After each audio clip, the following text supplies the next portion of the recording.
Capítulo 6.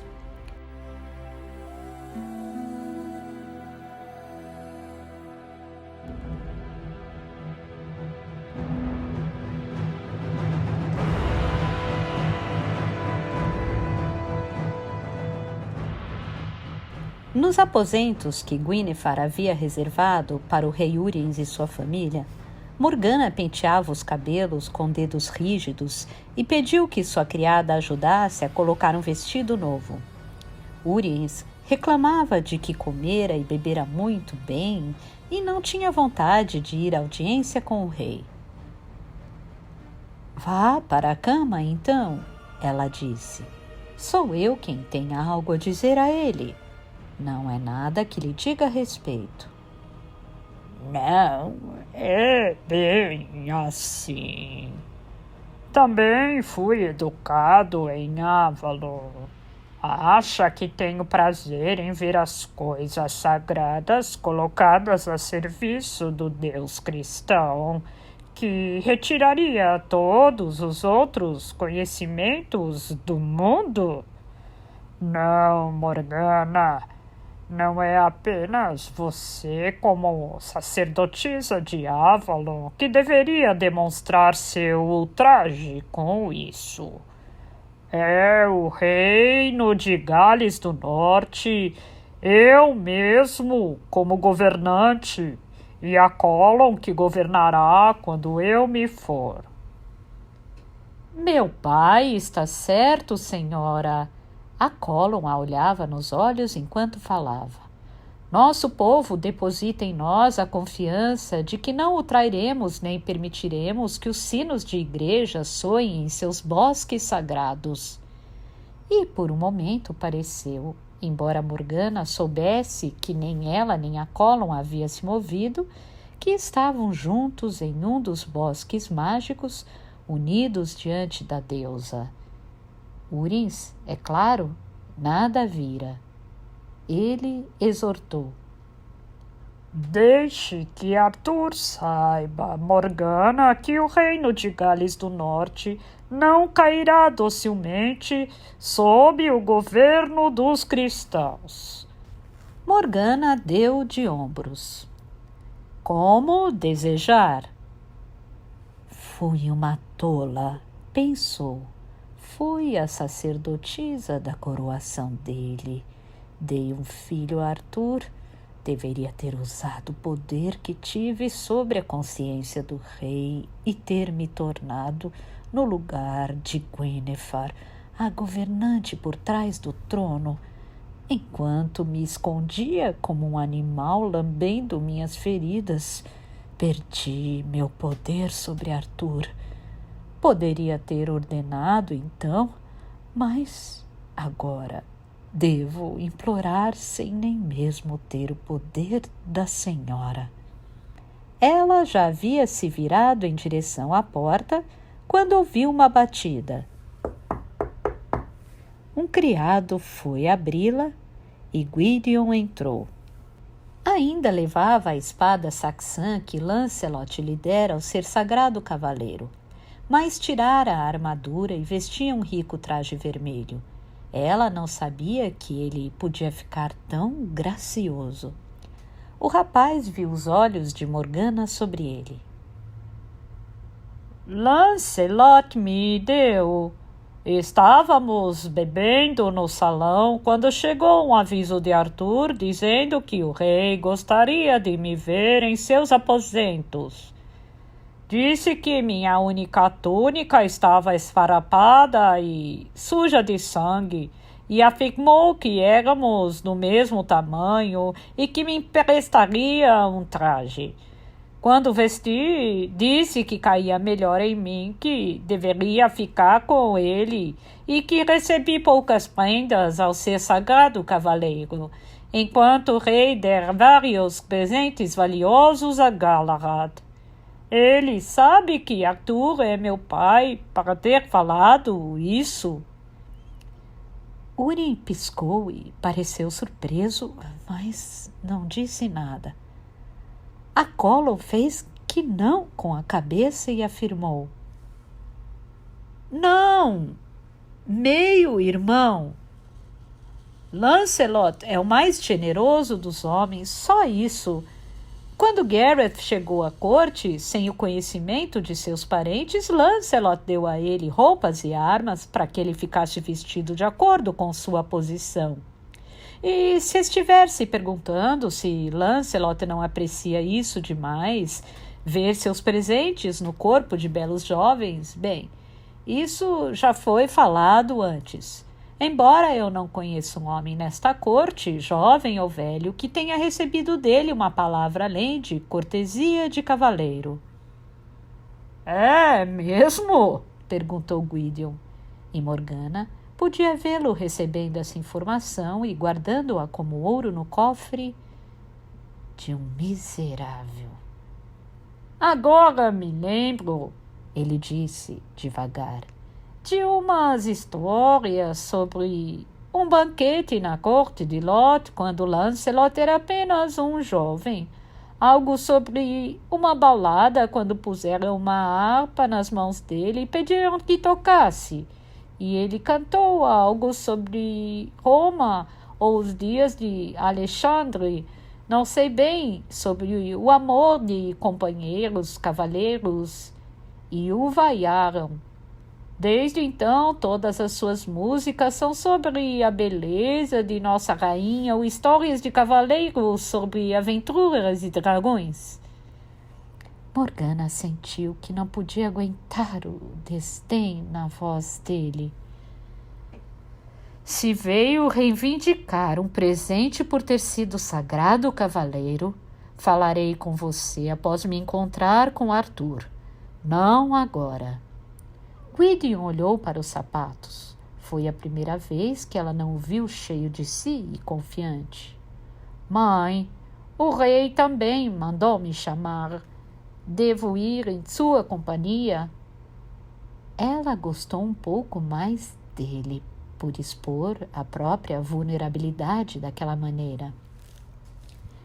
Arthur não lhe quer mal, meu filho, mas se lhe agrada ir conosco vê-lo, ele não poderá fazer nada pior que mandá-lo sair e dizer que preferiria falar com você em particular. Vamos, então, meio-irmão, disse a Colin, pegando o braço de Gwydion de modo que o jovem pudesse ver as serpentes tatuadas em seus punhos. O rei irá primeiro com sua senhora, e você e eu o seguiremos. Morgana, ao lado de Uriens, pensou que gostaria que a Colin se tornasse amigo de seu filho e o reconhecesse como irmão. Ao mesmo tempo, sentiu-se estremecer e Uriens pegou sua mão. Está com frio, Morgana? Pegue meu manto. A lareira ardia nos aposentos do rei e Morgana ouviu o som de uma harpa. Arthur sentava-se em uma cadeira de madeira repleta de almofadas. Gwyneth dava pontos em uma fita estreita que cintilava com fios dourados. O criado anunciou cerimoniosamente. O rei e a rainha de Gales do Norte, e o filho deles, a Colin e Sir Lancelot. Gwyneth olhou para cima ao ouvir o nome de Lancelot. Riu e disse, não, embora seja muito parecido, Sir Mordred, não é? Que vimos ser sagrado cavaleiro hoje. Gwydion se curvou diante da rainha sem dizer nada, mas, naquela reunião de família, Arthur não quis cerimônias. Sentem-se todos vocês. Deixem-me pedir vinho. Uriens disse. Hoje bebi vinho suficiente para levar um navio até a costa, Arthur. Não para mim, obrigado. Talvez os jovens tenham mais disposição para beber. Gwyneth se moveu em direção a Morgana, e ela soube que, se não falasse nesse momento, Arthur começaria sua conversa com os homens e seria esperado que ela se sentasse em um canto com a rainha e fizesse silêncio, ou falasse murmurando sobre coisas de mulher, bordados, criados, quem na corte estava grávida. Ela fez um gesto para o servo com o vinho. Beberei uma taça, disse, lembrando-se com uma dor interna de quando, como sacerdotisa de Avalon, tivera orgulho de beber apenas água do poço sagrado. Deu um gole e continuou. Estou profundamente angustiada com a recepção dos enviados saxões, Arthur. Não! Ela o interrompeu quando ele quis falar. Não falo como uma mulher que se intromete em questões de Estado. Sou rainha de Gales do Norte e duquesa da Cornualha, e o que diz respeito ao reino também me atinge. Então, deveria estar contente com a paz, respondeu Arthur. Trabalhei toda a minha vida, ao que parece, desde que tinha idade suficiente para segurar uma espada, para dar um fim às guerras com os saxões. Naquele tempo, acreditava que a guerra terminaria quando os enviasse de volta aos mares de onde vieram. Mas paz é paz, e se for para ser alcançada por meio de um tratado com eles, que seja. Há outras maneiras de lidar com um touro além de assá-lo para o jantar. É igualmente eficiente castrá-lo e fazê-lo puxar seu arado. Ou poupá-lo para servir de procriador às suas vacas. Pediria a seus reis vassalos que casem suas filhas com os saxões, Arthur. Isso também? Talvez, afirmou Arthur. Os saxões não passam de homens. Você se recorda daquela canção que Lancelot cantou? Eles têm o mesmo desejo de paz. Também viveram em terras que foram repetidamente assoladas e queimadas. Diria que eu deveria ter lutado até que o último deles fosse morto ou expulso. Pensei que as mulheres desejassem a paz. Também desejo a paz e a saúde, mesmo com os saxões, respondeu Morgana. Mas fez com que abandonassem os deuses deles também e aceitassem o seu, para que os fizesse jurar diante da cruz? Guinevere ouvia com atenção. Não existem outros deuses, Morgana. Eles concordaram em abandonar os demônios que adoravam e chamavam de deuses. Isso é tudo. Agora veneram o Deus verdadeiro e o Cristo enviado em nome dele para salvar a humanidade. Gwydion disse: Se realmente acredita nisso, minha senhora e rainha, então é sua verdade. Todos os deuses são um só Deus, e todas as deusas uma só deusa. Mas pretende proclamar uma só verdade para todos os homens no mundo inteiro? Chama isso de pretensão? Essa é a única verdade, retrucou Guinevere.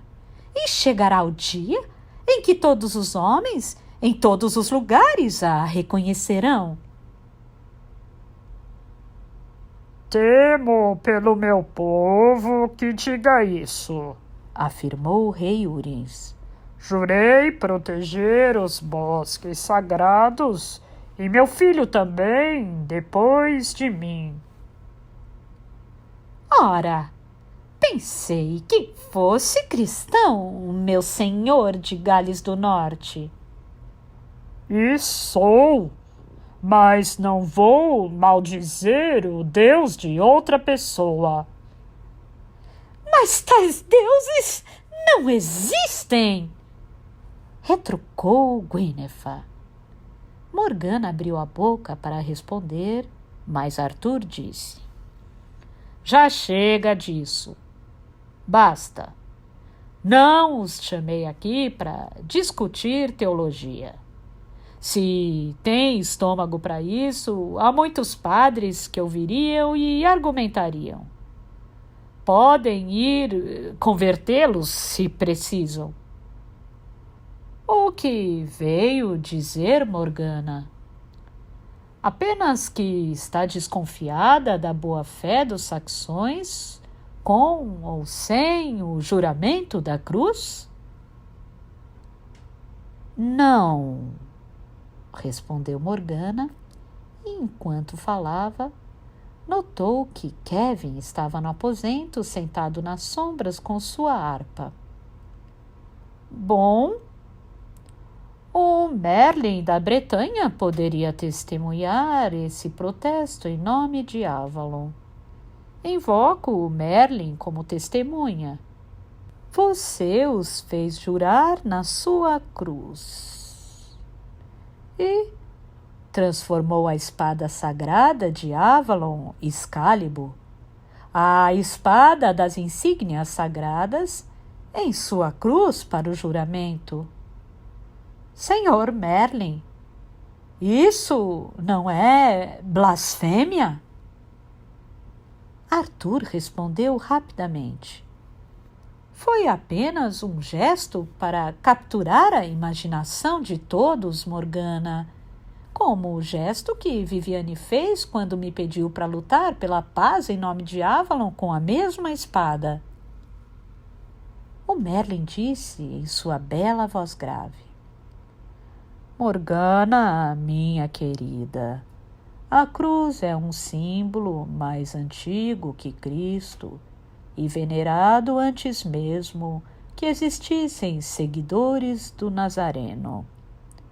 Em Avalon há padres que foram levados para lá pelo patriarca José de Arimateia, que fez o culto ao lado dos druidas. Mas eram padres que não tentavam dizer que o Deus dele é o único, retrucou Morgana raivosamente. E não duvido que o bispo Patrício silenciaria se pudesse e pregaria apenas o próprio estilo de intolerância. O bispo Patrício e suas crenças não estão em questão aqui, Morgana, disse Kevin. Deixe que os que não foram iniciados pensem que os saxões prestaram juramento na cruz do sacrifício e morte de Cristo. Nós também temos um Deus sacrificado. Não importa se o enxergamos na cruz ou no ramo de cevada que precisa morrer na terra e ser ressuscitado de novo dos mortos. Guinevere disse: Seus deuses sacrificados, Senhor Merlin, foram enviados apenas para que a humanidade pudesse estar preparada para o momento em que o Cristo viesse para morrer pelos pecados do homem. Arthur moveu a mão impacientemente. Fiquem quietos, todos vocês. Os saxões juraram manter a paz sobre um símbolo que tem significado para eles. Mas Morgana o interrompeu. Foi de Avalon que você recebeu a espada sagrada e foi para Avalon que fez o juramento de preservar e proteger os mistérios sagrados. E agora quer transformar a espada dos mistérios na cruz da morte, no cadafalso dos mortos. Quando Viviane veio à corte, foi para exigir que cumprisse o juramento que fez a Avalon. E então ela foi morta. Agora Vim terminar o trabalho que ela deixou por fazer e exigir que devolva a espada sagrada de Excalibur que pretende conspurcar ao serviço de seu Cristo.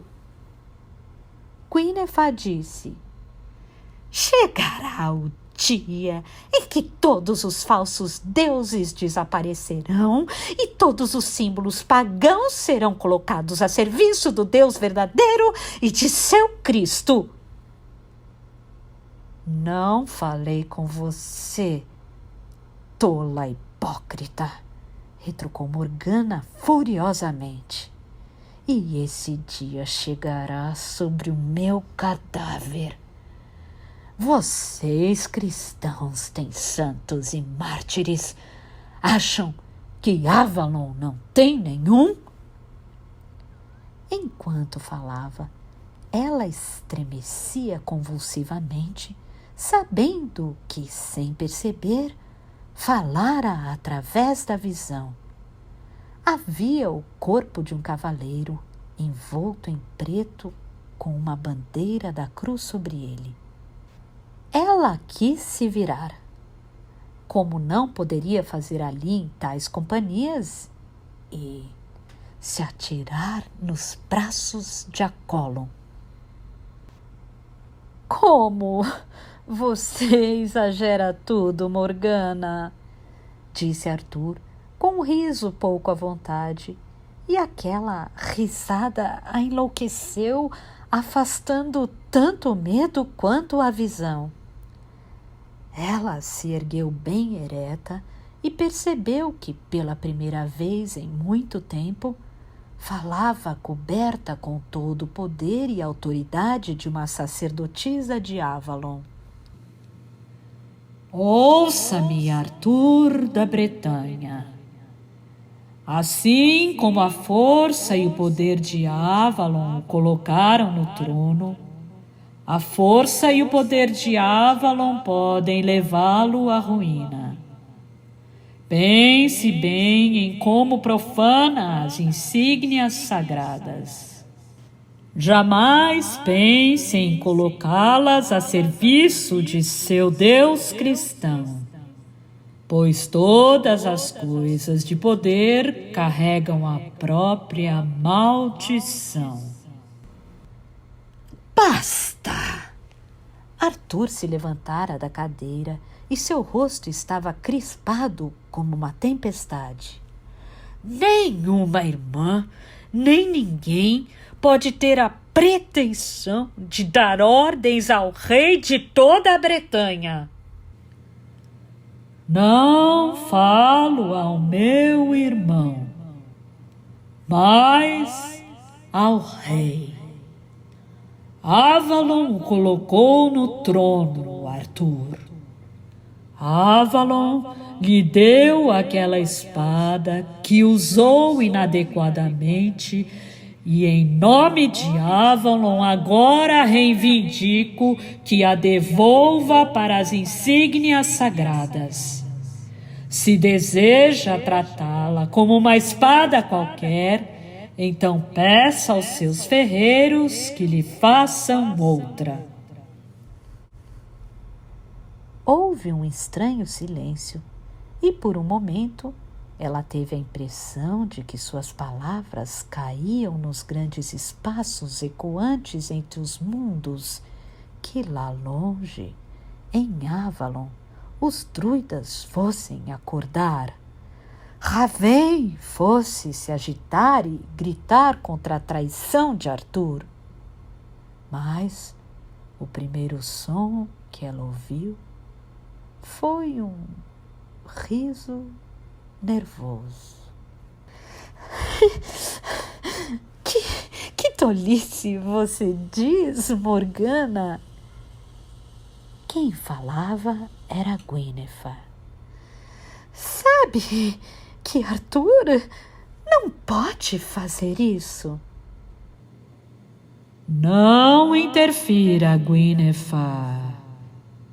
Isso não lhe diz respeito, a não ser por ter sido você quem pediu a Arthur para quebrar o juramento a Avalon. Cuidado. Urins, afirmou Guinevere. vai ficar parado e deixar que sua esposa desobediente fale assim com o grande rei?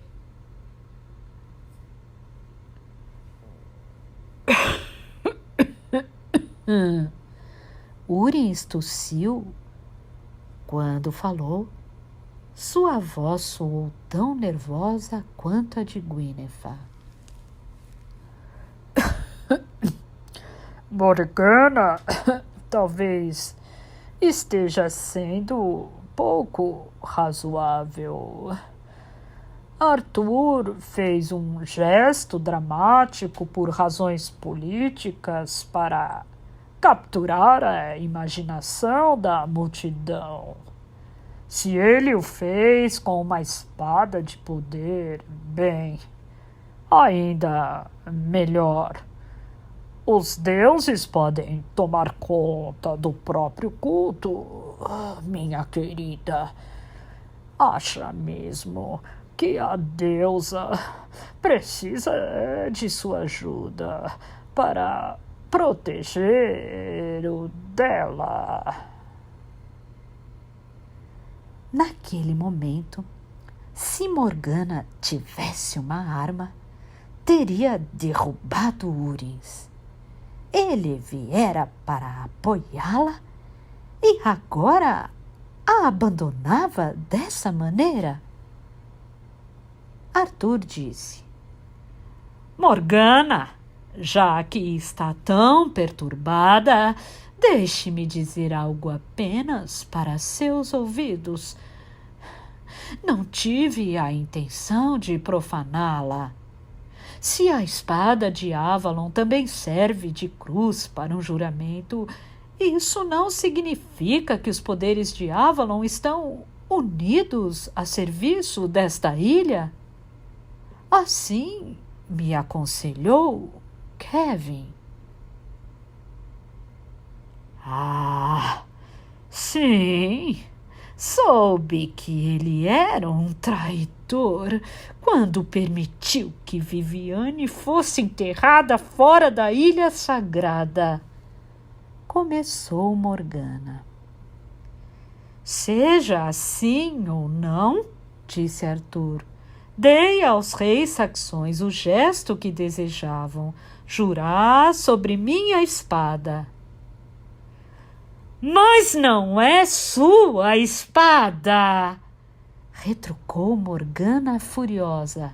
É a espada de Avalon.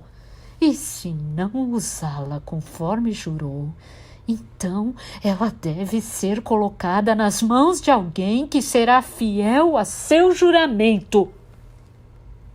Pode ter sido a espada de Avalon há uma geração, respondeu Arthur, que agora estava tão bravo quanto Morgana.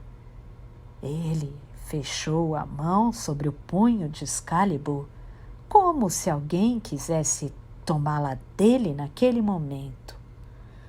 Uma espada é daquele que a empunha, e eu conquistei o direito de chamá-la de minha e expulsar os inimigos desta terra. Eu a empunhei em batalha e conquistei essa terra em Monte Badon. E tentou sujeitá-la ao serviço do Deus cristão, retrucou Morgana. Agora, em nome da deusa, exijo que a devolva ao santuário do lago.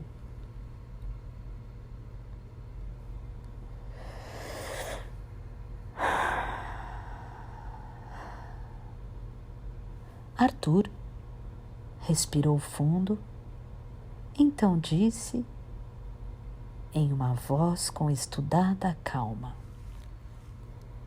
Eu me recuso. Se a deusa deseja sua espada de volta, então terá ela mesma de tirá-la das minhas mãos. Minha querida irmã, eu lhe imploro, não brigue comigo sobre o nome pelo qual chamamos nossos deuses. Você mesma me disse que todos os deuses são um Deus.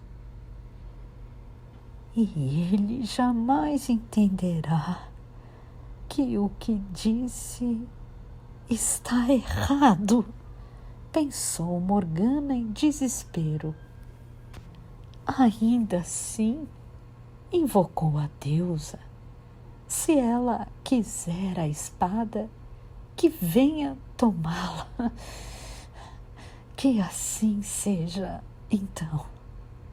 Senhora, que esteja em suas mãos. Ela curvou a cabeça por um momento e disse: deixo então à deusa a decisão sobre a espada dela. E quando ela tiver acabado com você, Arthur, desejará que tivesse escolhido se entender comigo. E foi sentar-se ao lado de Guinevere. Arthur fez um gesto para Gwydion.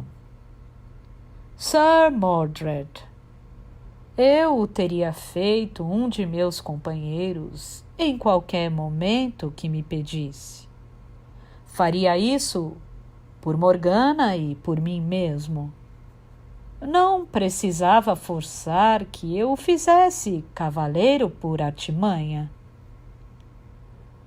Pensei que, se me tornasse cavaleiro sem uma boa desculpa como aquela, haveria comentários indesejáveis. Vai me perdoar pela artimanha, então, senhor? Sir Lancelot o perdoou. Não tenho motivos para ficar com raiva, disse Arthur.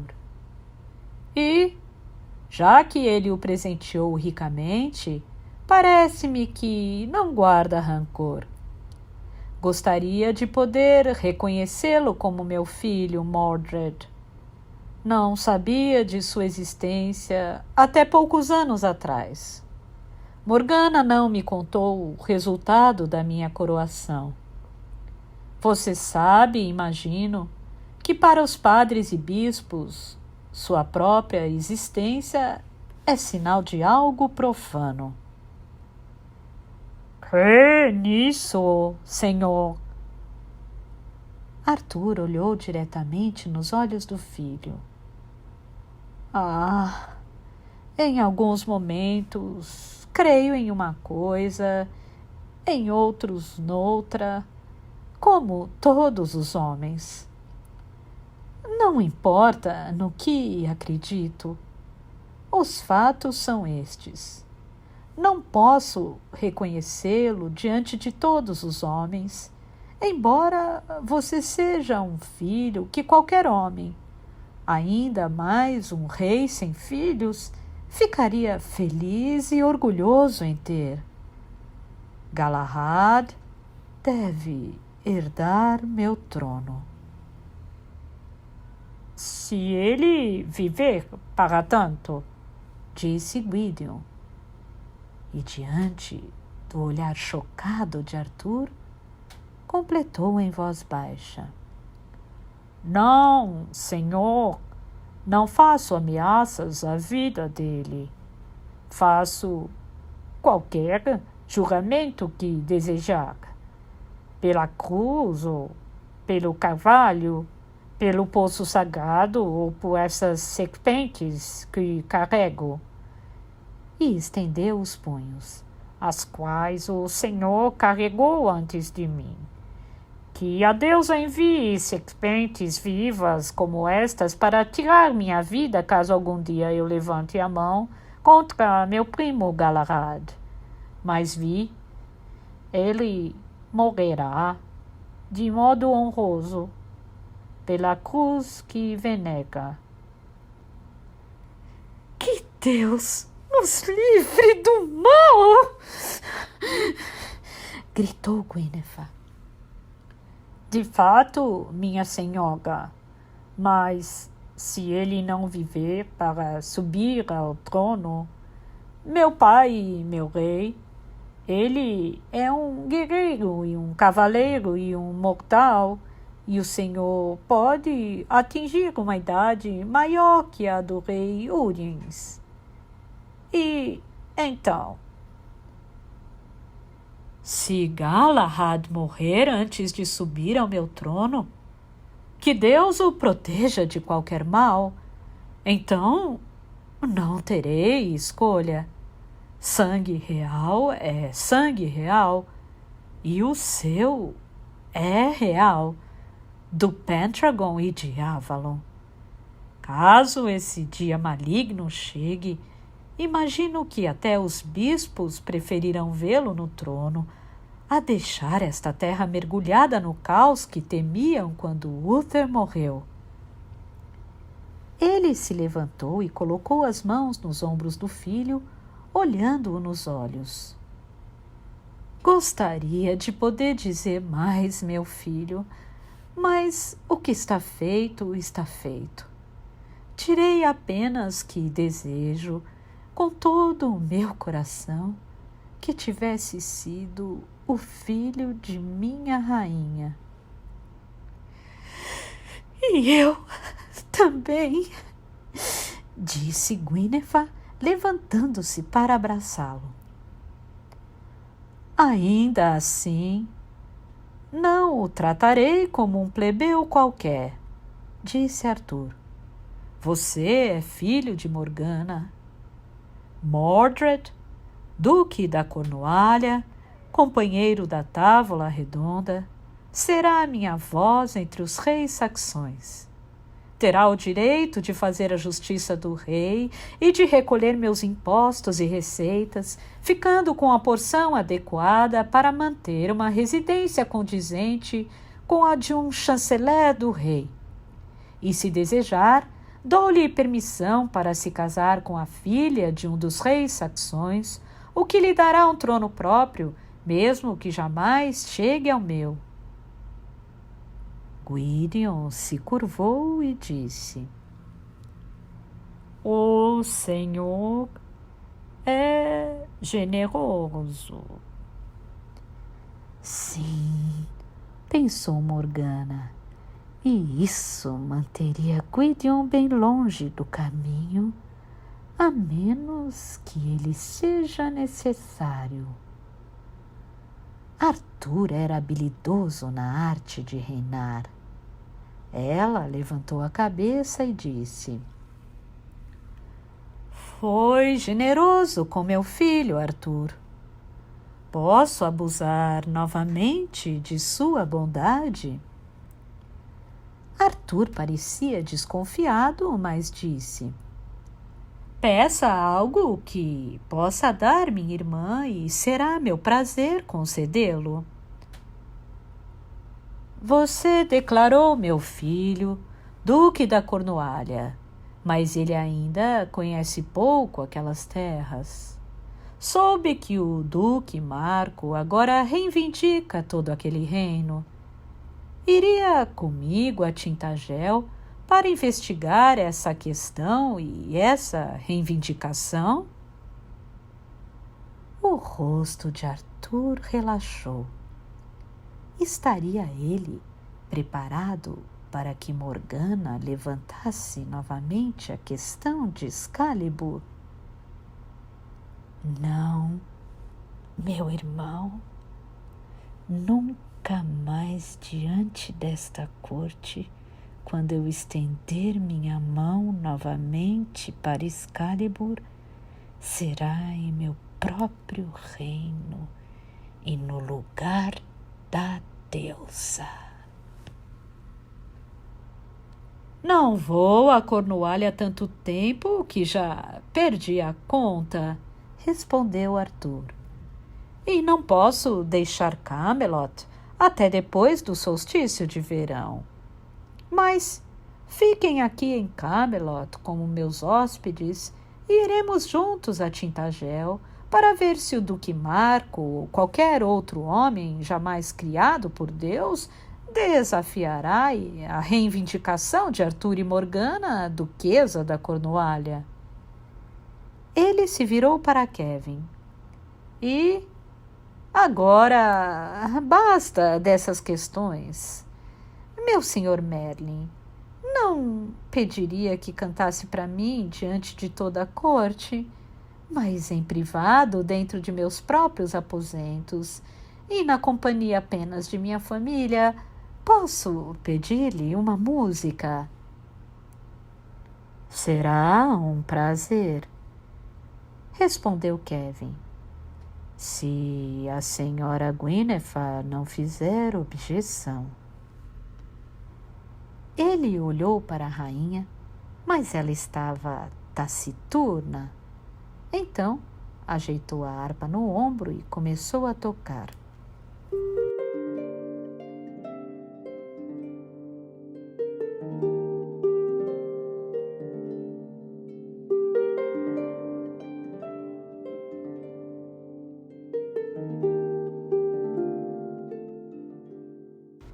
Morgana sentou-se silenciosamente ao lado de Húrins, ouvindo a música.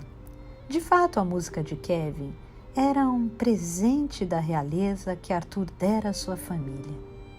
Gwydion escutava, com as mãos nos joelhos, silencioso e enfeitiçado. Ela pensou: ao menos nisso ele é meu filho. Húrins ouvia com atenção educada. Morgana olhou para cima por um momento, encontrando os olhos de Accolon, e pensou: de algum modo precisamos conseguir nos encontrar esta noite, ainda que eu tenha que dar uma poção de dormir a Húrins. Há tanta coisa que preciso dizer a ele. E então baixou os olhos. Ela não era melhor que Guinevere. Húrins segurava sua mão, acariciando seu punho e seus dedos. Ela o sentiu tocar os hematomas que lhe infligira naquele dia e, com a dor, sentiu o asco. Precisaria ir para a cama dele se o marido quisesse. Ali, naquela corte cristã, ela era sua propriedade, como um cavalo ou um cachorro que ele podia acariciar ou espancar de acordo com sua vontade. Arthur traíra a ela e a Avalon. Húrins também fora falso com ela. Kevin também a traíra. Mas Accolon não a decepcionaria. Ele deveria reinar por Avalon. O rei que Viviane previu chegaria. E depois de Accolon, Gwydion, rei druida, rei de Avalon e de toda a Bretanha. E, por trás do rei, a rainha, governando pela deusa como nos dias de antigamente. Kevin levantou a cabeça e a olhou nos olhos.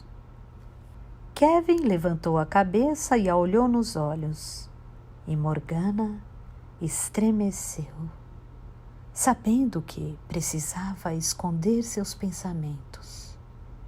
Ele tem a visão e é um homem de Arthur. Ele é o Merlin da Bretanha e, apesar disso, é meu inimigo. Mas Kevin disse brandamente: já que este é um encontro de família e que eu também gostaria de ouvir um pouco de música, posso pedir que, como recompensa, a senhora Morgana a cante? E Morgana tomou o lugar dele, sentindo o poder da harpa em suas mãos. Devo encantá-los, ela pensou. para que não vejam nenhum mal. E colocou as mãos sobre as cordas.